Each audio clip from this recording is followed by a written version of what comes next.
Hi everyone, my name is Martin Willcox. I'm Teradata's Vice President of Technology for EMEA, and today's presentation is entitled Getting Advanced Analytics Out of the Lab and into Production.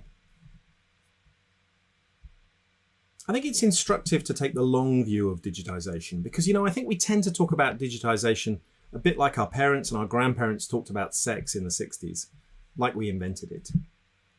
Only we didn't. The first wave of digitization arguably started in the late 80s and the early 90s with the client-server revolution. During the late 80s and the early 90s, organizations shoveled money at IT like it was going out of fashion. But as Robert Solow famously quipped in 1987 when he wryly observed that you can see the computer age everywhere but in the productivity statistics, at the level of the whole economy, productivity actually decreased over the start of this period. Put simply, organizations were doing IT all wrong. The so-called productivity paradox was not resolved until Michael Hammer and Thomas Davenport and the rest of the business process re-engineering crowd taught the rest of us that effective digitization was not about automating existing business processes. It was about reinventing end-to-end processes to make them more streamlined, more efficient, and more customer-focused. In his seminal 1990 Harvard Business Review essay, Michael Hammer was absolutely explicit. It is time to stop paving the cowpaths, he wrote. Instead of embedding outdated processes in silicon and software, we should obliterate them and start over. Now, probably one of the best examples of an organization that got that first round of digitization absolutely right is Walmart. If Walmart's ambitions for digitization in the 80s and the 90s had been confined to just deploying electronic point of sales to shorten the lines at checkouts, Walmart would not be the power in retail that it is today.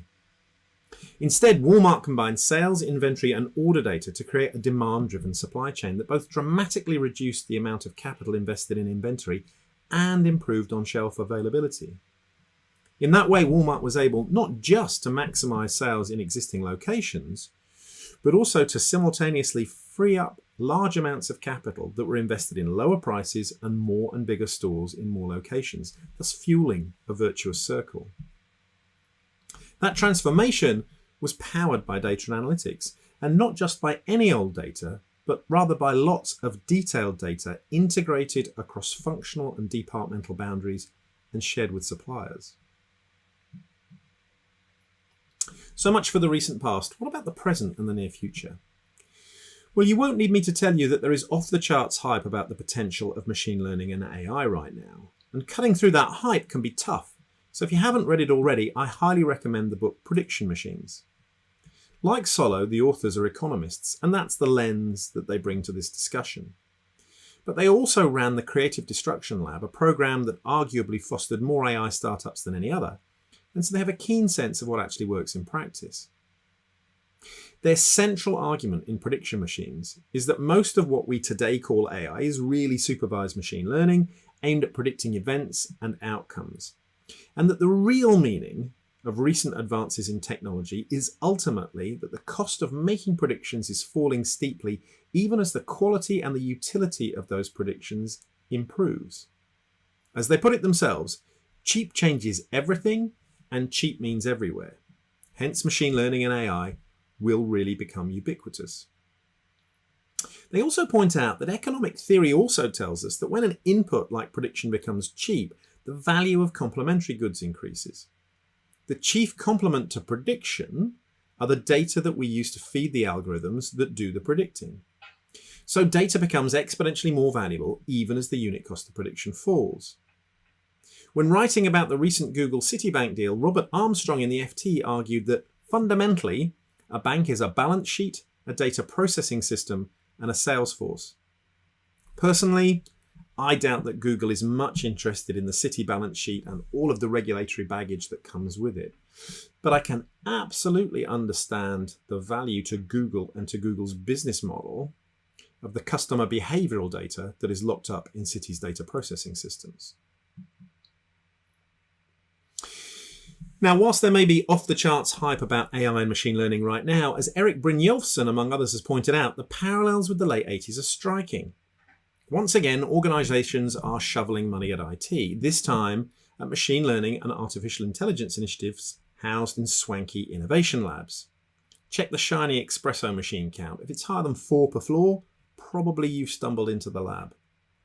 And once again, productivity growth in the OECD countries is underwhelming, even before the impact of the COVID-19 pandemic has worked its way through the wider economy.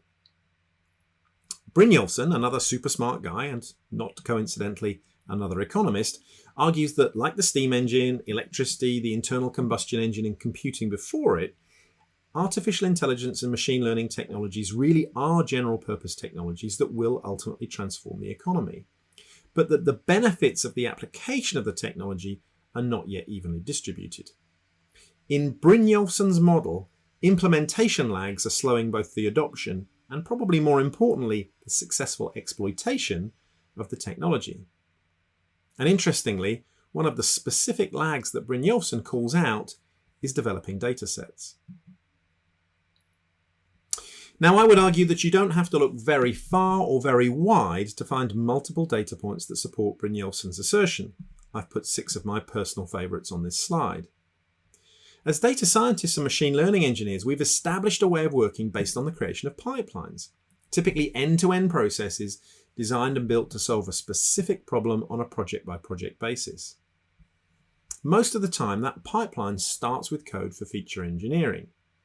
And for small-scale developments, for testing and for science projects, this is a good approach because it's both efficient and it ensures repeatability.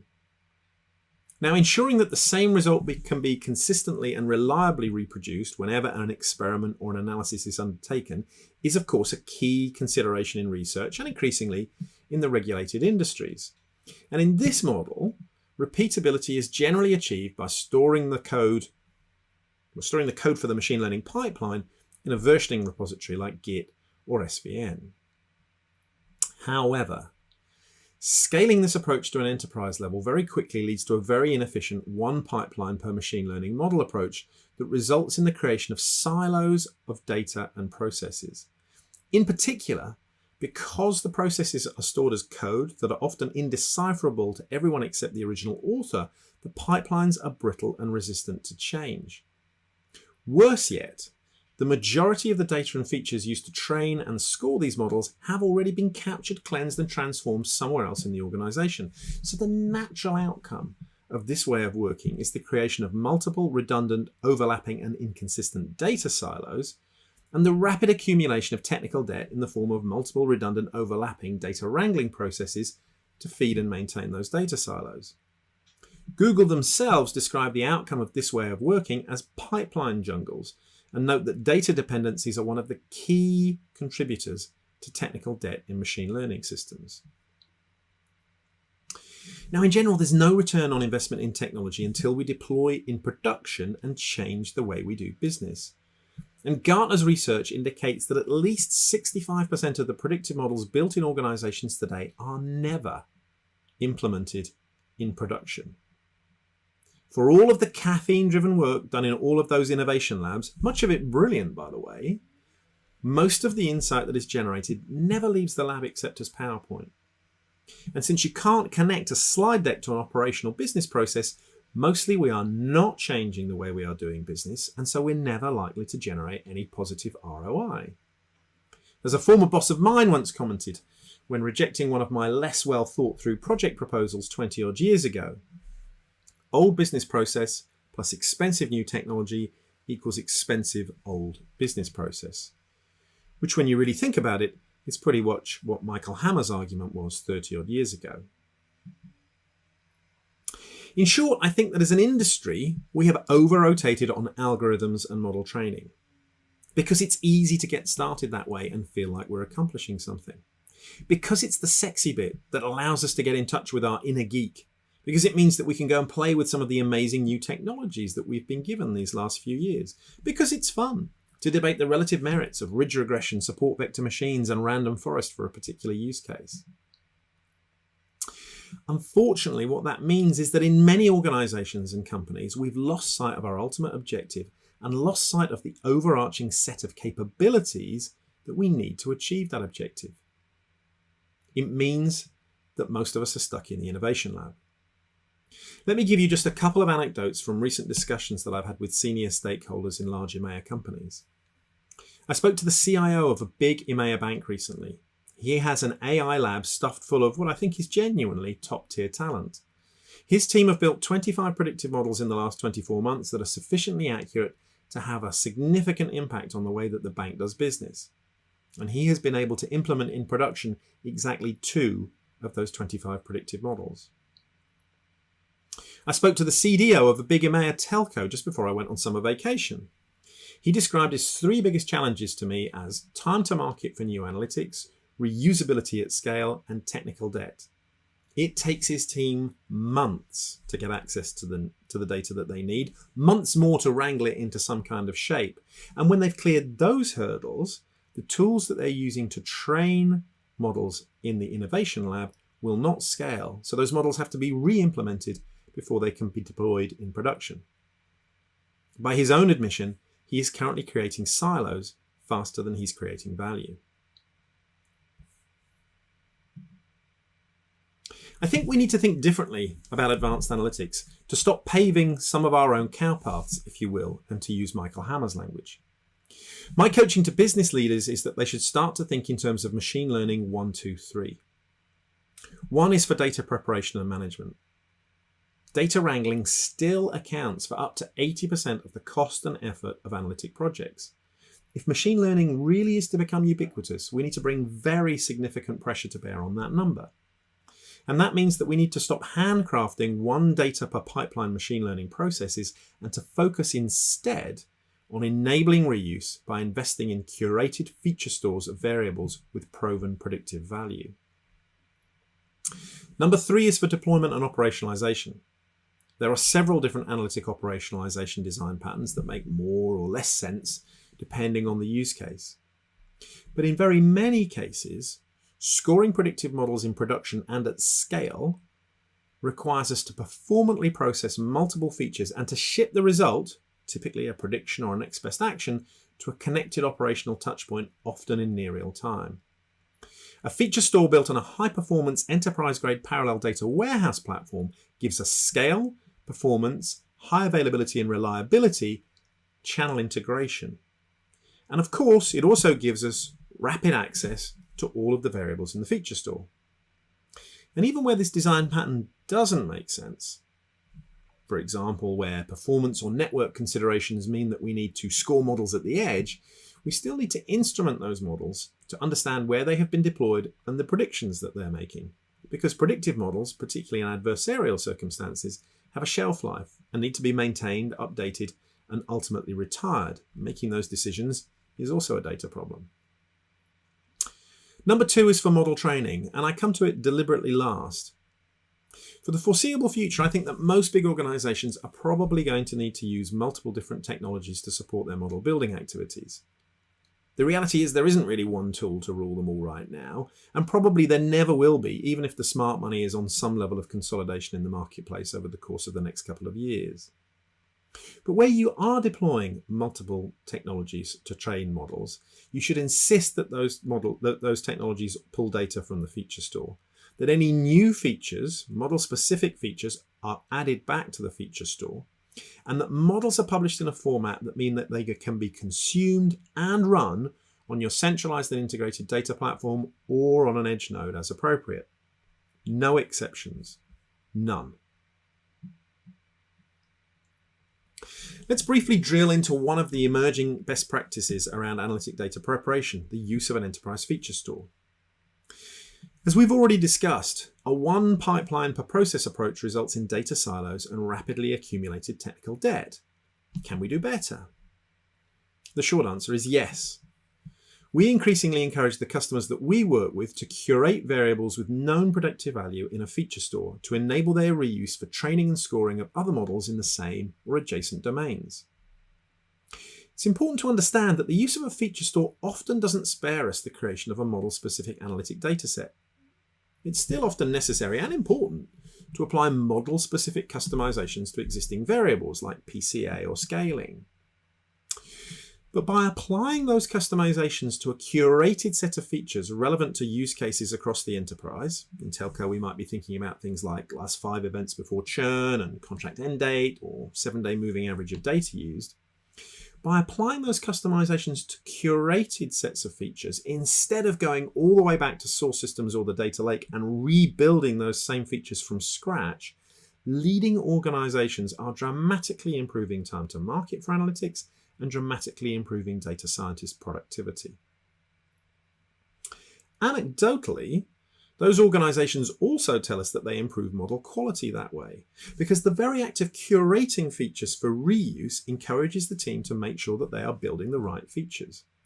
And their frequent reuse means that any issues are discovered more quickly than would otherwise be the case, ensuring that the features have also been built right. Now, a central part of my argument in this presentation is that we've been too concerned with model training at the expense of other less glamorous but no less important parts of the machine learning lifecycle. My argument is not that model training doesn't matter, more that we need to stop treating it like it's the only thing that matters. Given all of that, I probably shouldn't spend too much time today talking about model training myself. So let me just say this. If machine learning is really going to be ubiquitous, then it had better scale. And I mean really scale. As one example, we work with one of the leading mobile telcos in the world who have probably the lowest churn in the industry. They regard their churn and propensity models as core IP that is central to their competitive advantage. When they're training new champion challenger models, they typically train them on more than 1 million observations, and they typically score them on the entire adult population of the US, so over 200 million observations. I would argue that that's a great example of Google's unreasonable effectiveness of data principle, of a relatively simple machine learning model trained on a large number of observations, outperforming more complex models trained on fewer observations. We often refer to that as vertical scaling of machine learning. By the way, the telco concerned wants to be able to run multiple champion challenger model cycles per day. So they demand a runtime of less than 30 minutes for each training and scoring cycle. Don't try that at this scale on a laptop running RStudio. So much for vertical scaling. There are a whole group of use cases that we often refer to as hypersegmentation use cases, where a different approach is increasingly best practice. If we want to predict remote account takeover fraud in retail finance, for example, then we essentially are comparing a current online behaviour with a model of previous online behaviour and creating a similarity score in near real time. And since that behaviour is very personal, those models need to be personal too. That typically means one model per customer. In grocery retail, the best practice in demand forecasting is increasingly to predict demand at the store SKU level. Remember, it was demand forecasting and mastery of demand-driven supply chains that arguably enabled Walmart to dominate retail in the 90s. Now, if you want to do demand forecasting at the store SKU level, then even on fairly conservative maths, it follows that within the next few years, typical national European grocery retailers are going to need to score 150 million predictive models in production on at least a daily basis just to run a competitive supply chain. Each one of those models is only going to be trained on between a couple of hundred, couple of thousand observations, but that still adds up to an awful lot of model training and an awful lot of model scoring. And we call that horizontal scaling of machine learning. So when you're evaluating analytic technologies, remember that there's no return on investment until you're in production, that production means deployment at scale, and that you need to be able to support both vertical and horizontal scaling to get there.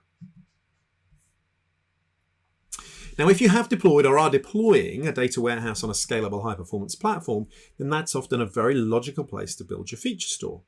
It's where the data are, after all. By the same logic, it's often a very logical place for Teradata customers to score their models in production. Teradata is a high-performance parallel platform. It's where the data are. It has robust mission-critical mixed workload management so that mission-critical scoring workloads with tight SLAs can coexist on the same platform as more complex data transformation and model training processes. And it's already connected to many of the operational touchpoints and processes where we need to make the predictions available. There are broadly 3 different approaches to enable model scoring on a Teradata data warehouse. We can use open source libraries to convert linear models to SQL. We can exploit our in-DBMS R and Python capabilities to score models built in R and Python directly, an approach that works really well for embarrassingly parallel tasks like scoring. And we can consume PMML models. So models built in an alternative technology that can export those model definitions as PMML. We can accelerate those using our IVSM accelerator framework, which, by the way, will become part of our supported product later this year. Scoring models in production on the data warehouse can enable radical architectural simplification, provide high performance at scale, and can dramatically reduce TCO. And there are 3 nice examples on this slide. Now, this is a keynote presentation and not a sales pitch, but I would like to briefly give those of you that don't yet work with Teradata a sense of why we continue to be central to the data and analytics strategies of many of the largest and most analytically sophisticated customers in the world. Teradata was the industry's first commercial implementation of the massively parallel processing model, and we won the argument that scale-out architectures are a better fit for large-scale analytic data processing. And today, more than 4 decades after the company was formed, and when essentially all of the leading analytic vendors have implemented some form of MPP architecture of their own, you might be forgiven for wondering if Teradata continues to be differentiated. In fact, Teradata is significantly different from those other implementations, different all the way down to the file system. And those differences drive important benefits for our customers. Teradata was designed from the ground up for always parallel all the time execution. Other implementations parallelize the simple operations and prematurely serialize the more complex operations, limiting performance and scalability. That's the basis of our ability to support complex data transformation processing at scale and vertical scaling of machine learning at scale. In addition, Teradata is just about unique in the industry in using a logical hash-based file system that not only maximizes parallel efficiency, but that also provides O1 access to individual observations. And that's the basis of our ability to support the extreme horizontal scoring of workloads that characterize horizontal scaling use cases. You can think of Teradata essentially as just basically one giant hash table. On top of all of that, Teradata has the industry's leading mixed workload management. That means that Teradata customers can support mission-critical, near real-time scoring workloads on the same platform and against the same dataset as complex model training workloads. It also means that they can deploy data labs on the same production as platform and segment those use cases. You basically create workload partitions that mean that those workloads will not interfere with production workloads. So much for, I guess, what you might call the parallel data foundation. What have we done for the data science community lately? Well, we've introduced advanced functions, path, graph, time series functions, among others, that make the creation of complex features much simpler. We've doubled down on our in-database R and Python support. We've made it easier to import models trained on other technologies so that they can be scored in database on Teradata. And we've developed a comprehensive analytic ops accelerator framework to support model deployment and model management at scale.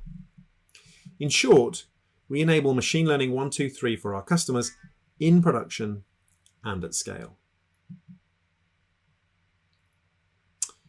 In summary then, machine learning and AI really will be ubiquitous and the basis of competitive advantage in many industries, but only when we're able to deploy them at scale and address the implementation lags.